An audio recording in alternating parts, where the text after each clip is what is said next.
तेरा दिल दुखा कर तेरी औलाद खुश नहीं रह सकती, ये एक अटल हकीकत है जिसे तेरी औलाद जितना जल्द समझ ले इतना ही इसके लिए बेहतर है।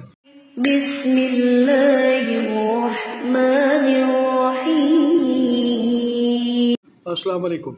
हम आपके शुक्रगुजार हैं कि आपने हमारी इस वीडियो को देखने के लिए वक्त निकाला है। अल्लाह पाक आप पर सदा मेहरबान रहे और आपको अपनी हिफ्ज़ व अमान में रखे। सलामत रहें, खुश रहें, हमारी दुआएं आपके साथ हैं। अपनी औलाद की अच्छी तरबियत करो, छोटे बड़ों का अदब सिखाओ ताकि वो कल को तेरा भी एहतराम करें और तुझे भी और तेरी बीवी को भी वो मकाम व मर्तबा दें जो तेरा हक़ है, ना कि तेरे लिए दर्द सर बन जाएं, तेरी मुश्किलें ना बढ़ाएं। तेरा दिल दुखा कर तेरी औलाद खुश नहीं रह सकती, ये एक अटल हकीकत है जिसे तेरी औलाद जितना जल्द समझ ले इतना ही इसके लिए बेहतर है। औलाद की नाफरमानी के हवाले से हर कोई परेशान है, हर कोई औलाद की बदतमीज़ी का शिकवा करता नज़र आता है। जितना वो अपनी औलाद को समझाने की कोशिश करते हैं इतना ही औलाद बिगड़ती चली जाती है, बात नहीं मानती, वालिदैन को इग्नोर करती है। जवान औलाद इस बात को सोच ले कि बचपन से लेकर यहाँ तक लाने में माँ बाप ने तुम्हारे लिए क्या कुछ नहीं किया होगा, अपनी हज़ारों ख्वाहिशें कुर्बान कर दी होंगी, एक तुझे खुश रखने के लिए अपनी बसात से ज़्यादा मेहनत की होगी, तुम्हारी परवरिश करने में खुशियाँ तुम्हारी तकलीफ़ पर निछावर कर दी होंगी। इस बात को ठंडे दिल से सोचें, जिसको आज तुम इग्नोर करते हो, बदतमीज़ी से पेश आते हो, इनका दिल दुखाते हो, क्या वो इसी सलूक के हकदार हैं जो तुम इनके साथ कर रहे हो? याद रखना, ये दुनिया मकाफ़ात अमल है।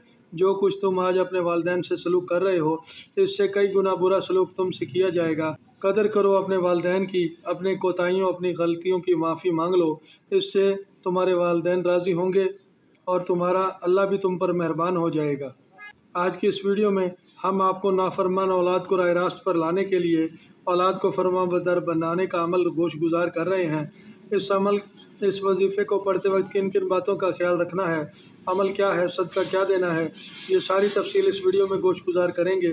काइंडली वीडियो में आखिर तक हमारे साथ रहिएगा ताकि जल्द से जल्द आपकी औलाद आपकी आँखों की ठंडक बन जाए। अमल शुरू करने से पहले किसी यतीम की माली मदद कर दीजिएगा और उसकी दुआएं लीजिएगा। किसी भी जुमेरात को बाद नमाज इशा गोशा तनाई में बैठ जाएं। अगर आपने अभी तक हमारे इस चैनल को सब्सक्राइब नहीं किया तो सब्सक्राइब कर लें और बेल आइकन को भी प्रेस कर दें ताकि हमारी हर नई आने वाली वीडियो का नोटिफिकेशन आपको बर वक्त मिलता रहे। अगर हमारी ये वीडियो आपको अच्छी लगे इसे लाइक भी कर दीजिएगा और वीडियो को शेयर भी लाजमी कीजिएगा। बारिश के पानी पर अल्लाह पाक का ये मुबारक नाम या सलामो 5000 बार अव्वल आखिर एक एक तस्बीह दुरूद शरीफ पढ़कर दम कर लें। अगर बारिश का पानी ना मिले तो फ़िल्टर शुदा पैक बोतल लेकर इस पर दम कर दें और ये पानी अपने बच्चों को सुबह शाम पिलाना शुरू कर दें। हर नमाज के बाद अव्वल आखिर 3 बार दुरूद शरीफ और एक अल्लाह पाक का ये मुबारक नाम या सलाम पढ़कर दिन में 5 बार दम करें।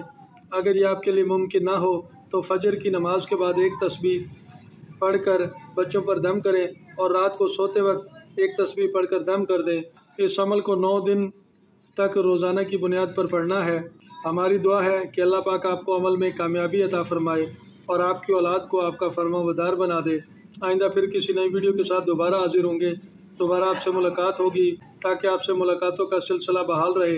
अपना ख्याल रखिएगा। फ़ी अमानिल्लाह।